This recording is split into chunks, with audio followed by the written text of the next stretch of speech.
Hello everyone, मैं हूँ जितेंद्र कुमार। सभी को नमस्कार। आज हम क्लास 11 के का क्वेश्चन नंबर 11 से आगे सॉल्व करने वाले हैं। तो चलिए सॉल्व करते हैं। तो क्वेश्चन देखिए, यहाँ लिखा हुआ है what is the concentration of sugar in mole per litre. Mole per litre लिखा हुआ है, इसका मतलब यही फाइंड, और यहाँ से पता चल रहा है कि ये मोलैरिटी का यूनिट होता है। तो आपको मोलैरिटी फाइंड करना है। मोलैरिटी को कैपिटल एम से रिप्रेजेंट करते हैं। If it's 20 gram or dissolved in enough water to make a solution to make a final volume up to 2 litre, मतलब सॉल्यूशन आपको 2 लीटर बनाना है और 20 ग्राम आपको दिया हुआ है सुक्रोज का मास। ठीक है, तो मोलैरिटी फाइंड करने के लिए हम लोग देखो मोलैरिटी क्या होता है। मोलैरिटी, अगर मान लीजिए कि ए को हम लोग सॉल्वेंट मान लेते हैं। सॉल्यूशन में सॉल्वेंट और सोल्यूट दो चीज होते हैं। सोल्यूट जो कम अमाउंट में होता है, सॉल्वेंट जो ज्यादा अमाउंट में होता है। तो ऑब्वियस है यहाँ शुगर है, तो इसका मतलब शुगर जो होगा वो सोल्यूट होगा, और इसमें एनफ वाटर है, वाटर दिया हुआ है, इसका मतलब सॉल्वेंट के रूप में वाटर काम करेगा। ठीक है, तो हम लोग बी, यहाँ सॉल्वेंट जो है वो वाटर है और सोल्यूट यहाँ पे आ जाएगा शुगर। तो ये हमारा सोल्यूट है, इसको मान लेते हैं। तो अगर आप मोलैरिटी का फॉर्मूला लिखने का कोशिश करें शॉर्ट में, तो यही लिखेंगे एन बी मतलब number of mole of solute और divided by volume of solution, है ना।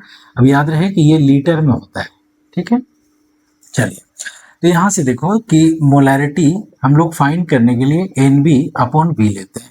N B number of mole कैसे निकालते हैं, given mass by molar mass. ठीक है, तो given mass by molar mass करना है। तो यहाँ पे देखो आप, गिवन मास इसका कितना दिया हुआ है 20 ग्राम, तो 20 लिखेंगे।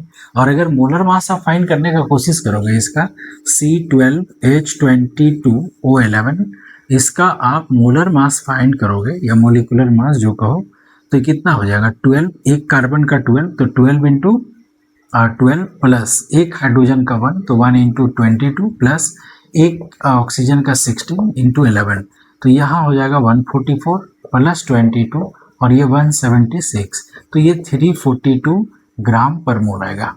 ये मोलिकुलर मास हो गया। ठीक है, अब यहाँ पे देखिए आप, तो 342 हम लोग यहाँ पुट कर देंगे। 2 लीटर सोल्यूशन है भाई, तो 2 लीटर लिख दिए। ठीक है, अब इसको आगे हम लोग, अब ये 2/1 भी लिख सकते हैं इसको, तो 20/342 इंटू 1/2, ऐसा ही होता है ना सॉल्व। तो आप इसको 2 से कैंसिल आउट, 10 टाइम्स में ये कट जाएगा। ठीक है, और ये 5 हो गया और यहाँ हो गया 17, है ना, 171। ठीक है, 171, तो हमारे पास 5/171 आ गया। ठीक है, 5/171 आ गया।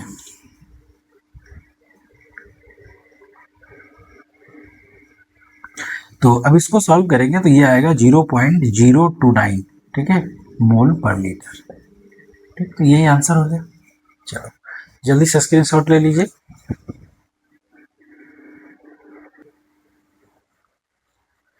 तो नेक्स्ट क्वेश्चन देखते हैं।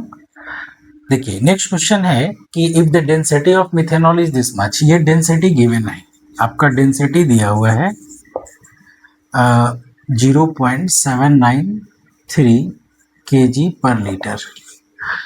ठीक है, कह रहे what is the volume needed, मतलब वॉल्यूम आपको फाइंड करना है for making 2.5 litre of it 0.25 molarity solution. ठीक है, अच्छा यहाँ पे देखिए आप कि अगर लीटर वॉल्यूम और मोलैरिटी दिया हुआ है और एक जगह डेंसिटी गिवन है और फिर वॉल्यूम फाइंड करना है, तो कहीं ना कहीं हमारे पास वो डाइल्यूशन वाला जो लॉ होता है वो लगने वाला है, M1V1 इक्वल टू M2V2, ये है ना। क्योंकि देखिए यहाँ पे एक जगह अगर हम लोग इसको M2V2 मान ले, तो आप यहाँ से वॉल्यूम जो निकालेंगे वो V1 आएगा और M1 जो है वो डेंसिटी से आपको फाइंड करना पड़ेगा। ठीक है, तो देखो हम अगर यहाँ पे मोलैरिटी फाइंड करने का कोशिश करते हैं, M1 फाइंड करने का कोशिश करते हैं, ठीक है, तो फाइंड करने के लिए हमारे पास क्या होता है, थोड़ा सा नीचे लिख रहा हूँ मैं, M1 is equal to density upon अगर मोलर मास कर दें, तो ये एक फॉर्मूला होता है मोलैरिटी फाइंड करने का। ठीक है, डेंसिटी अपन मोलर मास करेंगे तो ये फॉर्मूला होता है। देखिए पता चल जाएगा आपको कैसे हो रहा है। तो डेंसिटी इसका कितना गिवन है, 793, ठीक है, केजी लीटर इनवर्स। अच्छा, मोलर मास निकालो, तो यहाँ पे क्या दिया हुआ है, मिथेनॉल है ना, तो मिथेनॉल का CH3OH, ये मिथेनॉल है भाई। इसका जब आप मोलर मास फाइंड करोगे तो कितना आएगा, कार्बन का 12, हाइड्रोजन 4 है तो 4 हो जाएगा, ऑक्सीजन 16 तो प्लस 16, तो 16 16 32, ये 32 ग्राम पर मोल हो गया, ठीक है। अच्छा, अब यहाँ पे देखो कि डेंसिटी और मोलर मास लिखेंगे तो डेंसिटी केजी पर लीटर में है, तो मोलर मास हमारा ग्राम पर मोल में डालेंगे तो यूनिट का डिफरेंस हो जाएगा, तो उसको हम लोग सेम यूनिट में कन्वर्ट करके अगर डालते हैं तो काम हमारा हो जाएगा। आप इसको क्या करो कि 1000 से डिवाइड कर दो, तो 32 अपॉन 10⁻³ से अगर डिवाइड कर देंगे तो ऑब्वियस ये केजी मोल इनवर्स में हो जाएगा, और इसी को हम लोग लिख सकते हैं 0.032 केजी पर मोल। ये मोलर मास ही है, बस उसका हम लोग यूनिट जो है वो चेंज कर दिए। तो अब यहाँ पे क्या हो जाएगा कि 0.032 है ना केजी मोल इनवर्स। आप ये देखो केजी से केजी कैंसिल हो गया, अब ये मोल ऊपर जब चला जाएगा बच्चे, यहाँ पे देखोगे मोल ऊपर चला जाएगा तो ये मोल इनवर्स खत्म हो जाएगा, लीटर नीचे चलेगा, मोल पर लीटर हो गया ना, ये मोलैरिटी कहलाता है। चलिए, अब इसको जब हम लोग सॉल्व करते हैं तो ये सॉल्व करने से 24.78 आता है, ठीक है, 24.78 मोल पर लीटर, ठीक है। अब यहाँ से आपको मोलैरिटी मिल गया, ठीक है। तो अब ये देखो M1 मिल गया हमारे पास, V1 जो है ये फाइंड करना है आपको, ठीक। तो अब यहाँ से हम लोग इधर सॉल्व करते हैं। Now M1 V1 equal to M2 V2, ठीक। M1 हमारे पास कितना है 24.78, वॉल्यूम हमको फाइंड करना है। M2 कितना गिवन है भाई, तो M2 देखो आप मोलैरिटी ये है ना, तो आप 0.25 इसको ले लो, और V2 में वॉल्यूम यहाँ हमारे पास 2.5 लीटर गिवन है, ठीक है। चलिए, अब इसको हम लोग सॉल्व करते हैं, तो this implies V1 is equal to 0.25 into 0.25 into 2.5 और डिवाइडेड बाई 24.78, ठीक। अब इसको जब आप सॉल्व करेंगे, सॉल्व तो कर ही सकते हैं, अब यहाँ पॉइंट के बाद 2 डिजिट है तो आप इससे इसको हटा दो, ठीक है, तो ऊपर हो जाएगा 625 मतलब 62.5, ठीक है, और नीचे हमारा हो जाएगा 24.7, तो ये 0.0252 है ना, ये आपका लीटर में आ जाएगा। जब आप तो लीटर में है, आप इसको ml में कन्वर्ट कर सकते हैं, क्योंकि ये बहुत छोटा यूनिट हो गया, बहुत छोटा नंबर हो गया, आप इसी को लिख सकते हैं। अगर ml में हम लोग लिखेंगे तो 1000 से इसको इंटू करना पड़ेगा, तो ये हो जाएगा आपका 1 2 3 25.2 ml, ये आपका V1 निकल गया, ठीक है। तो एक तरीका तो ये हो गया, ठीक है ना। हम इसको दूसरे तरीके से भी फाइंड कर सकते हैं। अब दूसरा तरीका से कैसे फाइंड करते हैं, सो आप यहाँ पे देखो, एक तरीका तो मैं बता दिया। देखिए, दूसरे तरीके से हम लोग कैसे फाइंड करेंगे कि यहाँ पे वॉल्यूम दिया हुआ है और यहाँ मोलैरिटी दिया हुआ है, आप इधर से लेके चलो और इधर में सॉल्व करते हैं, ठीक है। तो देखो, यहाँ से अगर आप मोलैरिटी की बात करते हैं तो ये NB अपॉन V ये होता है ना, तो आप यहाँ से इसको सॉल्व करो, तो देखो मोलैरिटी यहाँ कितना दिया हुआ है 0.25 इक्वल टू NB मतलब गिवन मास बाय मोलर मास। हमारे पास इसके लिए गिवन मास नहीं दिया हुआ है, तो गिवन मास नहीं दिया हुआ तो उसको x मान लेते हैं। अब मोलर मास जो है हमारा कौन है, मिथेनॉल, मिथेनॉल का भी हम लोग मोलर मास 32 फाइंड कर चुके हैं, ठीक है, ग्राम पर मोल में। अब यहाँ पे वॉल्यूम कितना है 2.5 लीटर है। अब सॉल्व करो, x का वैल्यू निकालो, तो आप क्रॉस मल्टीप्लिकेशन जब करेंगे तो इसको ऐसे लिखो 0.25 और x अपॉन 32 और into 2.5, this implies x is equal to 0.25 into 32 और इंटू 2.5। यहाँ पे जब सॉल्व करेंगे, ठीक है, तो ये हमारा 20 ग्राम के आसपास आता है। इसको जब सॉल्व करेंगे तो ये 20 ग्राम आएगा, ठीक है। तो एक मतलब क्या हुआ, ये मास ऑफ मिथेनॉल मिल गया, ठीक है। क्या निकल गया, मास ऑफ मिथेनॉल WCH3OH, ये मास ऑफ मिथेनॉल मिल गया, ठीक है। तो मास मिल गया। अब हमारे पास देखिए वॉल्यूम फाइंड करना है, डेंसिटी गिवन है, तो हमारे पास एक और फॉर्मूला होता है ना, density is equal to weight by volume. तो आप क्या करो, volume is equal to weight by density लिख दो, वेट अपॉन डेंसिटी, ठीक है।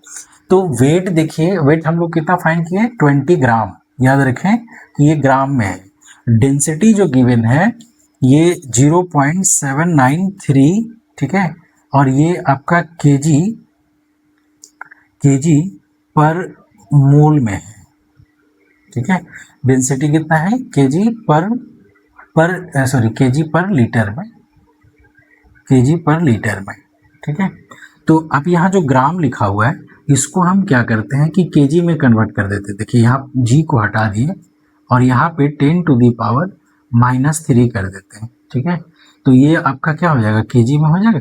तो केजी से केजी काट दो, लीटर ऊपर चला जाएगा तो ये लीटर इनवर्स, तो ऊपर चला जाएगा तो लीटर में आ जाएगा। तो फिर इसको भी जब सॉल्व कीजिएगा तो यहाँ पे भी 25.2 लीटर आएगा। तो यहाँ से भी वॉल्यूम हम लोग फाइंड कर सकते हैं। तो ये दो मेथड था, ये आपका सेकेंड मेथड है, ये सेकेंड मेथड हो गया, और एक जो है ये फर्स्ट मेथड हो गया, ठीक है। तो नेक्स्ट स्क्रीनशॉट लीजिए, फिर नेक्स्ट क्वेश्चन बताते हैं। तो नेक्स्ट क्वेश्चन देखिए, क्वेश्चन नंबर 13। अब इसमें क्या है बच्चे, इसमें ये है कि here given pressure is determined as force per unit area. तो लिखा हुआ है pressure is equal to force per unit area, ठीक है, of the surface. SI unit of pressure is pascal, यहाँ पास्कल दिया हुआ प्रेशर का SI यूनिट, ठीक है। और here given is 1 pascal is equal to 1 newton per metre square. If the mass of air at sea level is इतना, यहाँ पे देखिए ये mass of air at sea level is 1034 gram per centimetre square. Calculate the pressure in pascal, तो pascal में convert करना है, ठीक है। तो अब यहाँ पे हम लोग देखते हैं कि pressure is equal to force per unit area होता है, ठीक है। तो force is equal to mass into acceleration होता है, फिजिक्स में भी देखे हैं। तो मास इंटू एक्सेलरेशन होता है, तो आप यहाँ पे m, एक्सेलरेशन यहाँ सी लेवल सरफेस की बात करें तो वहाँ पे एक्सेलरेशन ड्यू टू ग्रेविटी काम करेगा, तो आप इसको mg/a कह सकते हैं, ठीक है। अब यहाँ पे देखो कि mg जो है mass into acceleration due to gravity, तो मास तो हमारा दिया हुआ है 1034, ठीक है। अच्छा, अब यहाँ पे समझिएगा ये मास जो दिया हुआ है ये ग्राम में हम लिख दिए, ठीक है, और ये नीचे में लिख रहे हैं चूंकि पर सेंटीमीटर स्क्वायर है तो सेंटीमीटर स्क्वायर नीचे में लिख रहे हैं, ठीक है ना, और इनटू अब यहाँ पे आप देखो कि जी का value 9.8 metre per second square, यही होता है ना, ठीक है। अच्छा, अब इसके बाद देखिए आप कि हम लोग जब इसको चूंकि सेंटीमीटर में है, यहाँ पे एक यूनिट मीटर में गिवन है, तो इसको हम लोग मीटर में कन्वर्ट कर देते हैं, ठीक है ना। तो कुछ आसान पड़ेगा, 1034 gram into 9.8 metre per second square और डिवाइडेड बाय सेंटीमीटर है। तो देखो आप यहाँ पे लिखोगे 10⁻², तो 1 सेंटीमीटर मीटर में आ गया। अब फिर 10⁻² लिखोगे तो फिर दूसरे वाले भी हो गए। अब ये हमारा मीटर स्क्वायर में हो गया, ठीक है ना। तो ये मीटर से 1 मीटर तो कट जाएगा, तो हमारे पास क्या बच गया, हमारे पास बच गया 1034 इंटू 9.8 और डिवाइडेड बाई 10⁻⁻4 आ गया, ठीक है। अब इसको जब आप सॉल्व करेंगे, उसको जब सॉल्व करेंगे तो यहाँ से P का जो वैल्यू आएगा, अच्छा, और यूनिट भी ध्यान में रखना पड़ेगा। तो यहाँ पे हमारे पास जो आएगा ये ग्राम पर सेंटीमीटर क्यूब में है, ग्राम पर सेंटीमीटर स्क्वायर में है, ठीक है, और हमको पास्कल में लाना है। तो अब ये एक और काम करना पड़ेगा कि ये जो ग्राम है इसको केजी में कन्वर्ट करने का। हम ऐसा क्यों सोच रहे हैं, क्योंकि न्यूटन जो दिया हुआ है, तो न्यूटन को जब आगे जब सॉल्व कीजिएगा तो ये केजी में आना चाहिए, ठीक है। तब जाके ही होगा। तो उसको हम लोग क्या करते हैं कि 10 टू द पावर, ये जो ग्राम है ना, देखिए यहाँ पे ये जो ग्राम है इसको भी हम 10 टू द पावर -3 से मल्टीप्लाई कर देते हैं, ठीक है। तो ये हमारा केजी में कन्वर्ट हो जाएगा, ठीक है। ये हो गया हमारा केजी में, और इंटू 9.8 सेकेंड पर सेकेंड स्क्वायर, ठीक है। आप यहाँ पे देख लेना पर सेकेंड स्क्वायर लिखा हुआ है, ठीक है। और नीचे में आपका 1 मीटर तो कट गया तो मीटर हो गया है ना। तो अब इसको जब आप सॉल्व करके नीचे लाएंगे तो देखिए क्या हो रहा है, ये हो रहा है 1034, ठीक है, और इंटू 9.8, ठीक है, और 10 टू द पावर -4 है, ऊपर जब चला जाएगा तो 10 टू द पावर 4 हो जाएगा। अब 4 में 3 जाएगा तो 1 बचेगा, मतलब यहाँ पे सिर्फ 10 बचने वाला है हमारा। और यहाँ पे उसके बाद हो जाएगा केजी और मीटर इनवर्स और सेकेंड का पावर -2, ठीक है। ये आ गया। अब इस ये जो है हमारा प्रेशर आ गया, ठीक है, ये प्रेशर का वैल्यू। अब इसको हम लोग और सॉल्व करके अगर लिखेंगे तो इसको जब सॉल्व करते हैं तो देखिए इसको सॉल्व करने से 101332 आता है, 101332 ना 332, ठीक है। ये आएगा केजी मीटर इनवर्स पर सेकेंड स्क्वायर, ठीक। आप इसको ऐसे भी लिख सकते हैं 1.013 टू 10 टू द पावर 1 2 3 4 5, ठीक है, केजी मीटर इनवर्स पर सेकेंड स्क्वायर। तो ये आपका पी का वैल्यू आ गया। पी कौन सा यूनिट में आया, यूनिट आप यहाँ पे देख लो, लेकिन हमको यूनिट किस में चाहिए, पास्कल। अब यहाँ पे गिवन है पास्कल का जो वैल्यू दिया हुआ है 9, यहाँ से हम लोग डील करते हैं। ये दिया हुआ है कि 1 pascal equal to 1 newton metre square per metre square, ठीक है। तो आप ये देखो कि 1 न्यूटन, न्यूटन किसका यूनिट होता है, फोर्स का, और फोर्स जो होता है वो मास इंटू एक्सेलरेशन होता है, ठीक है ना। अब मास का यूनिट हम लोग जो है वो एसआई यूनिट में अगर बात करें तो केजी लिखते हैं, मास का केजी हो गया। और एक्सेलरेशन ड्यू टू ग्रेविटी का क्या होता है, एक्सेलरेशन ड्यू टू ग्रेविटी का यूनिट होता है मीटर पर सेकेंड स्क्वायर, ठीक है। और नीचे में फिर एरिया है, तो एरिया को हम लोग क्या लिखेंगे, मीटर स्क्वायर लिख देंगे। अब इसको सॉल्व करो तो हमारे पास क्या आएगा, देखो 1 मीटर से 1 मीटर तो कट गया, तो ये आ जाएगा केजी मीटर इनवर्स और पर सेकेंड स्क्वायर, और इसके बराबर क्या है, पास्कल, है ना, 1 है 1 पास्कल। तो इसका मतलब ये हुआ कि वहाँ पे जो वैल्यू हमारे पास इस यूनिट में आया तो उसको हम लोग लिख सकते थे, और P इज इक्वल टू 1.01332, ठीक है, into 10 to the power 5 pascal. यही तो आप आंसर लाना था, ठीक है। तो जल्दी से इसका स्क्रीनशॉट ले लीजिए। नेक्स्ट क्वेश्चन देखिए, क्वेश्चन नंबर 14 क्या बोल रहा है, what is the SI unit of mass. तो ये तो हमको पता है कि एसआई यूनिट ऑफ मास जो है वो केजी होता है, वही हम लोग यहाँ लिखे भी हैं, है ना।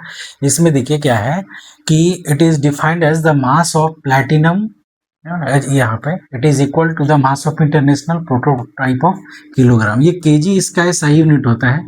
आप इसका डेफिनेशन भी यही लिख सकते हैं, कह रहा है हाउ इज इट डिफाइंड, तो आप ये लिख सकते हैं। इसका मतलब क्या है, देखो 1 केजी को डिफाइन कैसे किया गया, 1 केजी का मतलब ये समझ में आ रहा है कि कोई भी चीज़ हम लोग जब खरीदते हैं, मान लीजिए कि आप जो है वो 5 केजी एप्पल खरीदने के लिए गए, तो आपको एप्पल जो है वो 1 केजी का जो वेट होगा उससे 5 टाइम्स आपको देगा, तभी आपको बिलीव होगा कि हाँ 5 केजी हम लोग लिए। तो आखिर वो 1 केजी जो है वो है क्या, 1 केजी का जो वेट बना हुआ है वो है क्या। तो वो एक्चुअली में क्या होता है कि यहाँ पे देखिए हमारे पास क्या है कि जो international bureau of weight and measure जो फ्रांस में है, ठीक है, वो डिसाइड करता है कि पूरी दुनिया में किस वेट को 1 केजी हम लोग मेजर करके कितना 1 केजी होगा। अब वो वेट जो वहाँ जो international bureau of weight and measure जो डिसाइड करके दे दिया, तो वो क्या चीज डिसाइड किया है, तो डिसाइड किया है कि एक ब्लॉक लिया है प्लैटिनम का, इस तरीके का प्लैटिनम इरिडियम, ये 2 मेटल का है ना, पीटी और आईआर, ठीक है। इरिडियम और प्लैटिनम का एक ब्लॉक है जो पूरी अच्छी तरीके से एयर टाइट कंटेनर में इसको बंद करके और रखा गया है ताकि उसका किसी भी तरीके का वेट जो है वो ना इंक्रीज कर सके ना डिक्रीज कर सके, ठीक है ना। तो अब ये क्या है कि पूरा दुनिया में कोई भी चीज, चाहे आप पोटैटो खरीदो या गोल्ड खरीदो या कोई भी चीज खरीदो, तो उस केस में आपको उतना ही वेट मिलेगा 1 kg के लिए जितना वो प्लैटिनम का ब्लॉक वहां पे रखा गया है, ठीक है। अब यहाँ पे देखिए एक और तरीका इसका डिफाइन करने का, हम क्या लिखे हैं कि it is defined by fixing the value of Planck's constant to exactly this. Actually में है यही, ठीक है।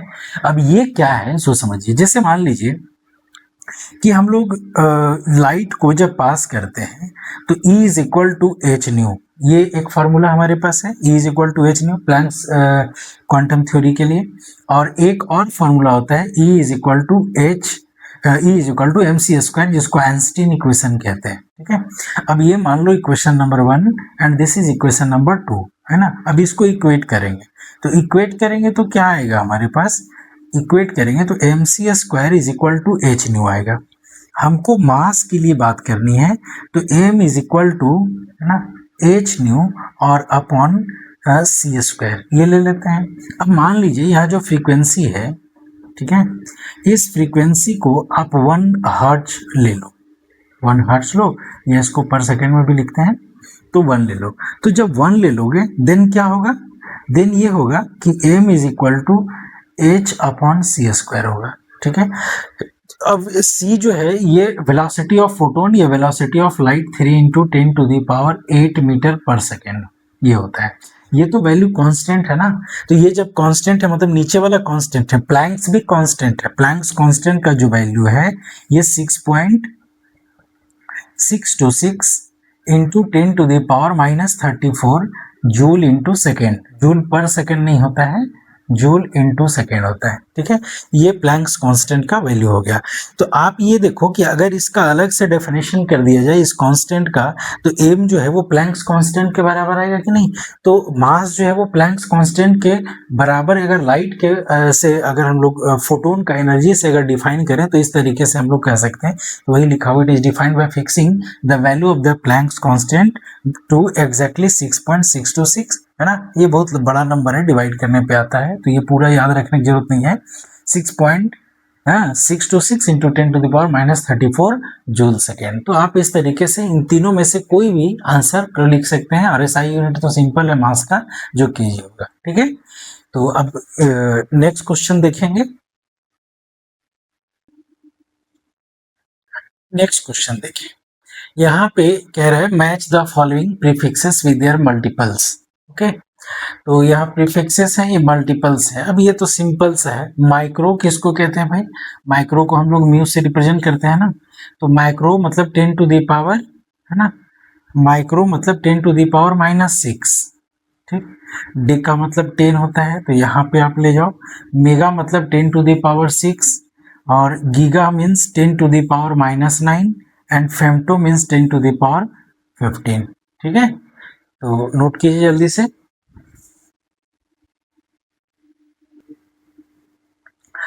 Next question, question number 16। Question number 16 है what do you mean by significant figures, है ना। तो सिग्निफिकेंट फिगर एक्चुअली में देखिए है क्या।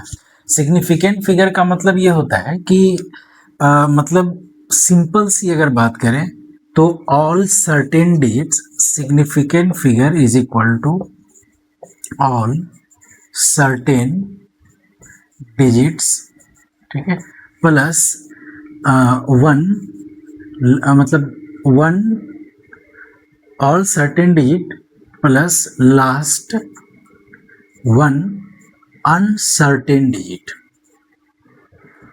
अनसर्टेन डिजिट, ठीक है। इसका मतलब क्या हुआ, इसका मतलब ये हुआ कि जैसे मान लीजिए कि कोई एक वैल्यू है 3.576, ठीक है। तो अब उसके बाद है 3.575, फिर 3.571, फिर 3.570, इस तरीके से। देखो यहाँ पे जो ये 3 डिजिट जो आप देख रहे हैं ये सभी में सेम है, लास्ट का डिजिट में वेरिएशन है, ठीक है। तो 3 डिजिट सबका सर्टेन है, लेकिन लास्ट का डिजिट में वेरिएशन है। तो इस तरीके का जो भी नंबर होता है उसको हम लोग सिग्निफिकेंट फिगर कहते हैं, ठीक है ना। सिग्निफिकेंट फिगर का मतलब क्या है? मतलब ये है कि जैसे मान लीजिए कि कोई एक आप प्रैक्टिकल एक्सपेरिमेंट कर रहे हैं, ठीक है, और एक्सपेरिमेंट कर रहे हैं, तो एक्सपेरिमेंट में किसी का वैल्यू आप बोला गया कि जो आप सॉल्व करोगे, है ना, प्रैक्टिकल जब करोगे तो आपका वैल्यू 3.576 आएगा, ठीक है। तो 3.576 ये जो वैल्यू है हमारा, ये ट्रू वैल्यू था, ठीक है, ये सही है क्या था। लेकिन कुछ बच्चे क्या किए कि आ, ये लास्ट में 5 1 0 इस तरह का भी नंबर आया, ठीक है ना। तो इसको भी सही कर दिया गया, ठीक है, इसको भी क्या किया गया, सही कर दिया गया। सही क्यों किया गया? सही इसलिए किया गया तो फिर जो अभी कोई बच्चा जो होगा वो एग्जैक्ट इतना लाया, ठीक है, और कुछ बच्चे लोग जो है वो इस तरीके का वैल्यू लाए और सबको सेम नंबर मिल गया। तो सेम नंबर मिल गया तो फिर ये क्वेश्चन करेगा ना। तो फिर क्या हुआ कि इसीलिए सिग्निफिकेंट फिगर की यहाँ पे बात होती है कि सिग्निफिकेंट फिगर में अगर सिर्फ लास्ट डिजिट का वेरिएशन है, बाकी डिजिट अगर सबका सेम है तो फिर वो फिक्स होगा, ठीक है।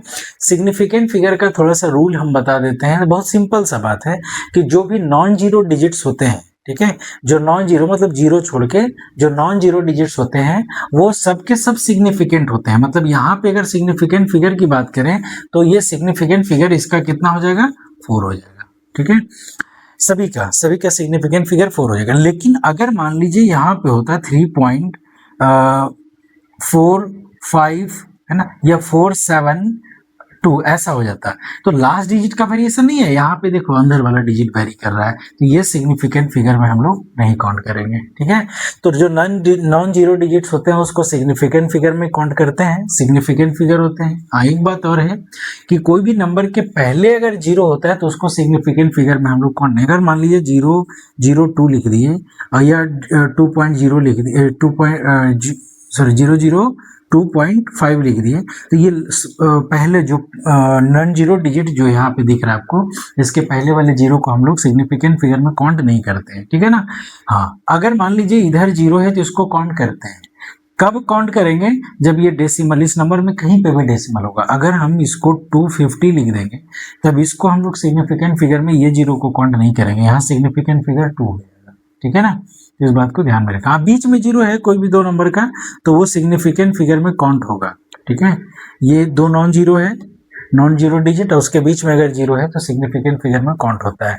उसी तरीके से अगर 2 × 10⁻⁻ समथिंग कुछ भी लिखा हुआ है, एक्स लिखा हुआ है या माइनस में लिखा हुआ है, तो इसको सिग्निफिकेंट फिगर में काउंट नहीं करते हैं, इसको करते हैं। जो काउंटिंग ऑब्जेक्ट्स होते हैं, मान लीजिए हम लिख दिए 20x, तो एक क्या है, काउंटेबल है ना, तब इसका सिग्निफिकेंट फिगर जो एग्जैक्ट काउंटिंग ऑब्जेक्ट होते हैं या एग्जैक्ट जो काउंटिंग नंबर होते हैं उसका इनफाइनाइट सिग्निफिकेंट फिगर होता है। तो इसको हम लोग 20.000 dot dot dot so on लिख सकते हैं। तो ये कितना जीरो आ सकता है, इन्फिनिटी तक, तो इसका सिग्निफिकेंट फिगर इनफाइनाइट हो जाएगा। लेकिन यही अगर हम लोग लिख देते हैं, बोलेंगे कि 20 kg ऑफ राइस, ठीक है, 20 kg ऑफ राइस, ठीक है, तो यहाँ पे आप देखो कि ये काउंटेबल तो नहीं है ना, ठीक है। जब काउंटेबल, अब 20 kg राइस खरीदने जाएंगे तो एग्जैक्ट तो नहीं मिलेगा, हो सकता है 1-2 राइस कम मिल जाए, 1-2 राइस ज्यादा मिल जाए, ठीक है। तो ये एग्जैक्ट क्वांटिटी नहीं होता है, जिसके वजह से सिंपल एक नंबर के जैसा बिहेव करता है। और जब एक नंबर के जैसा बिहेव करेगा तो इसमें पॉइंट, ये नॉन जीरो डिजिट के बाद वाला जीरो तभी काउंट होता है जब इसमें डेसिमल होता है। डेसिमल है नहीं तो इसका सिग्निफिकेंट फिगर की अगर बात करें तो 1 होगा, ठीक है। तो यहाँ पे हमने देखा कि all certain digit plus last uncertain digit जो है उसी को सिग्निफिकेंट फिगर कहते हैं। इसको कैसे लिख सकते हैं हम लोग? यहाँ पे लिखे हैं वही सेम चीज लिखा हुआ है, the total number of digit in a number, ठीक है, including the last digit that represent the certainty of the result, ठीक है। मतलब सिर्फ लास्ट डिजिट में वेरिएशन होना चाहिए, उसी से पता चलता है कि रिजल्ट जो है वो सर्टेन है। अगर इधर वेरी कर गया तो फिर सर्टेनिटी नहीं रहेगा, ठीक है। तो इसको नोट कर लीजिए।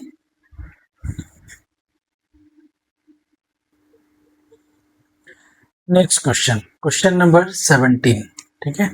अब इसको देखिए,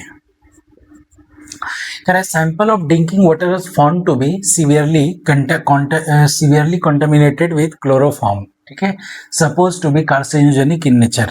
मतलब जो ड्रिंकिंग वाटर है वो प्योर नहीं है, उसमें क्लोरोफॉर्म मिला गया है जिसके वजह से वो पॉइजनस हो गया और लेवल ऑफ कंटामिनेशन जो है 15 ppm है बाय मास। ठीक है, तो first express this in percent by mass. तो एक बात आप ध्यान में रखो कि जो ppm होता है पार्ट्स पर मिलियन, ठीक है, तो पार्ट्स पर मिलियन में हम लोग क्या करते हैं कि जो मास परसेंट होते हैं, ठीक है, मतलब आप यहां पे लिख सकते हो कि मास ऑफ सोल्यूट, ठीक है, और divided by mass of solution और into 10 to the power 6।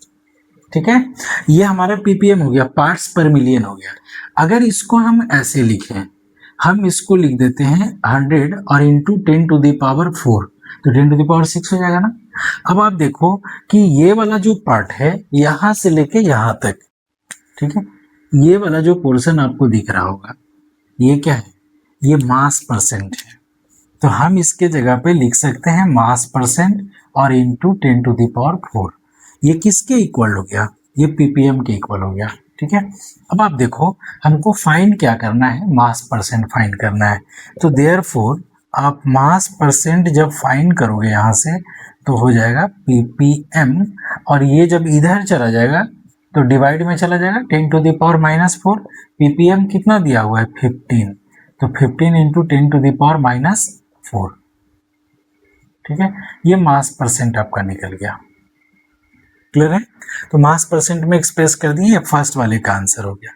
Second है determine the molality of chloroform in water sample. ठीक है, अब मोलैलिटी फाइंड कर रहा है। अब देखो यहाँ पे मोलैलिटी कैसे फाइंड करते हैं, तो मोलैलिटी स्मॉल m से रिप्रेजेंट करते हैं। ठीक है, तो अगर हम उसी तरीके से बात करने का कोशिश करें कि A को अगर सॉल्वेंट मान लेते हैं, ठीक है, और B को सोल्यूट अगर मान लेते हैं, ठीक है, तो हमारे पास जो मोलैलिटी होंगे बच्चे, मोलैलिटी ये number of mole of solute divided by mass of solvent in KG, याद रहे कि ये केजी में होता है।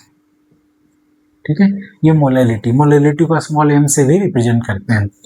तो अब आप ये देखो हमको मोलैलिटी ही फाइंड करनी है, इट मीन्स स्मॉल m का वैल्यू फाइंड करना है।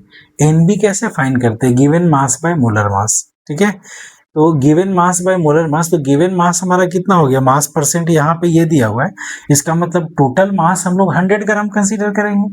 ठीक है, तो 100 ग्राम में इतना जो होगा वो तो हमारा क्लोरोफॉर्म है। ठीक है, तो क्लोरोफॉर्म है। अब ये तो हो गया, मैं इसको मिटा दे रहा हूं, ये क्वेश्चन मिटा देता हूं यहां से, तो समझ में आ ही जाएगा।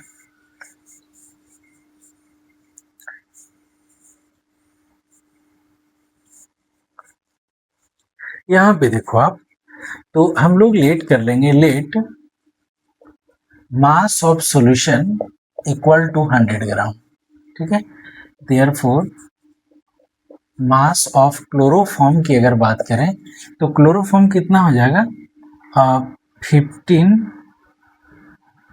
ठीक है, 15 इंटू 10 टू द पावर -4, इतने ग्राम हो जाएंगे। ठीक है, आप इसको और कैसे लिख सकते हो, इसको लिख सकते हो 0.00 है ना, 10 टू द पावर -4 है ना, तो 0.0015 ये लिख सकते हैं। इतना केजी, अगर उसको केजी में कन्वर्ट करने का कोशिश करें, सॉरी केजी नहीं ग्राम में, ये ग्राम में। ठीक है, इससे इंटू करने के बाद इतना ग्राम भी इसको लिख सकते हैं। तो ये क्लोरोफॉर्म हो गया। दूसरा क्या कंपोनेंट था, वाटर था।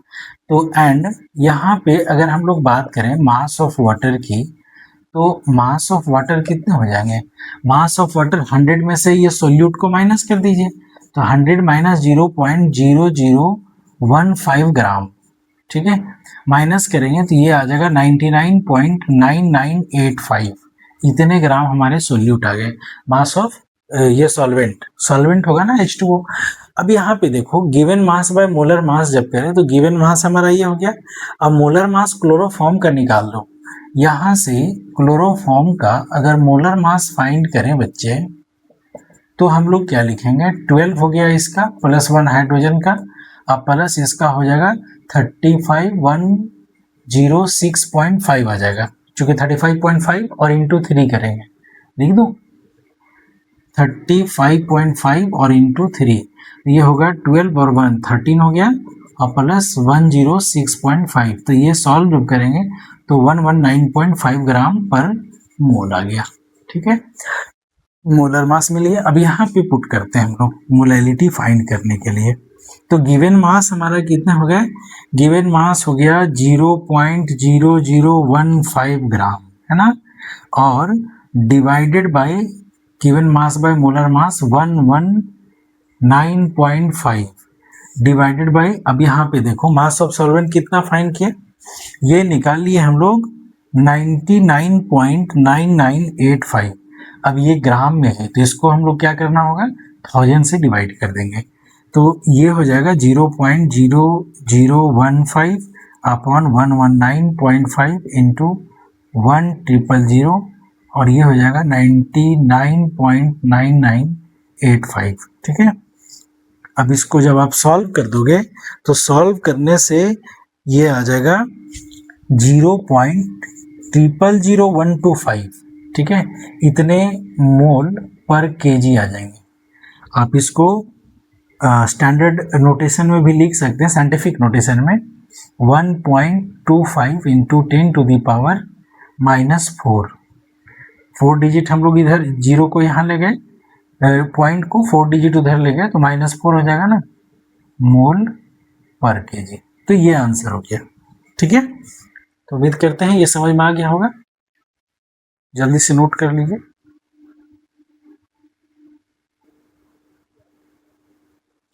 तो नेक्स्ट क्वेश्चन देखिए, क्वेश्चन नंबर 18 है कि express the following in the scientific notation.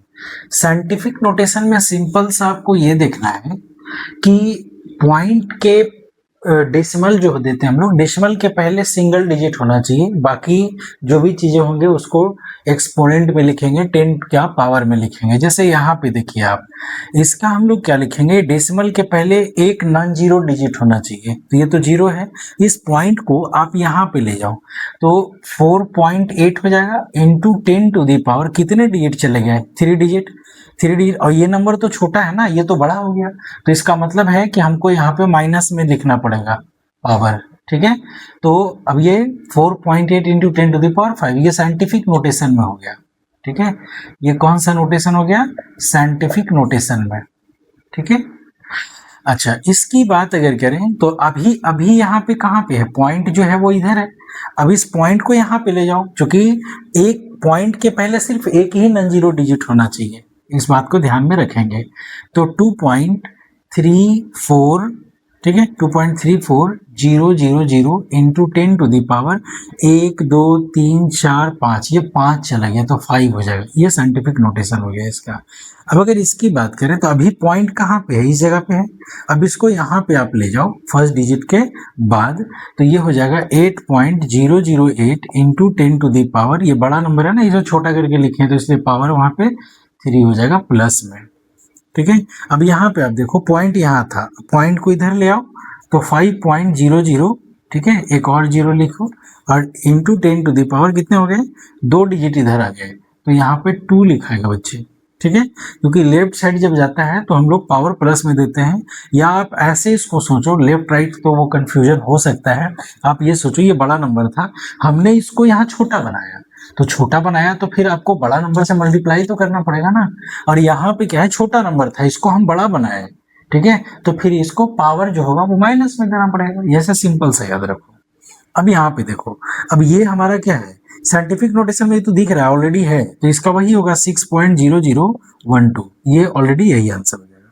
नीचे एक और क्वेश्चन नंबर 19 है कि हाउ मेनी सिग्निफिकेंट फिगर्स, ठीक है, are present in the following. तो अभी सिग्निफिकेंट फिगर के बारे में अभी तुरंत हम आप लोगों को बताएं, अब यहाँ से आप चेक करो, देखिए ये नॉन जीरो डिजिट के पहले वाला किसी भी कीमत में जीरो सिग्निफिकेंट फिगर में नहीं आता है, मतलब इसका सिग्निफिकेंट फिगर जो होगा वो ये जीरो नहीं होगा, सिर्फ ये नॉन जीरो डिजिट 2 होंगे। ठीक है, अब अगर हम लोग इसकी बात करें तो दो नॉन जीरो डिजिट के बीच का जो जीरो होता है वो सिग्निफिकेंट फिगर में काउंट होता है, तो इसका मतलब है कि यहाँ पे सिग्निफिकेंट फिगर हमारा 3 होगा। ठीक है, यहाँ पे भी ठीक है, zeros between two non zero digits, तो ये सिग्निफिकेंट फिगर की हम लोग बात करें तो ये कितना हो जाएंगे, 2 और 2 4 हो जाएंगे। ठीक है, अच्छा इधर आ जाइए, यहाँ पे ये जो नंबर लिखा हुआ है इस नंबर में आप देखो कि कहीं पे भी डेसिमल नहीं है। डेसिमल जब रहता है तभी नॉन जीरो डिजिट के है ना, zeros after non zero digits will be counted. लेकिन अगर मान लीजिए डेसिमल इसमें नहीं है तो नहीं है, इसका मतलब इसका सिग्निफिकेंट फिगर में ये लास्ट वाला जीरो काउंट नहीं होगा, तो सिर्फ ये 3 डिजिट काउंट होंगे। ठीक है, अच्छा यहाँ पे देखिए इस पॉइंट इसमें क्या हुआ कि डेसिमल आ गया, तो डेसिमल आ गया तो बाद वाला जीरो काउंट होगा। तो इसके लिए अगर हम लोग सिग्निफिकेंट फिगर की बात करते हैं, ठीक है, इसके लिए तो कितने हो जाएंगे, ये बाद वाला जीरो भी काउंट हो जाएगा, 1 2 3 और 1 4, ये 4 हो गया। अच्छा इसमें अगर बात करें तो यहाँ तो डेसिमल है और जीरो बीच में है तो ये तो होंगे ही, तो 4 और 1 5। ठीक है, ये हो गया क्वेश्चन नंबर 19। ठीक है, जल्दी से नोट कर लीजिए।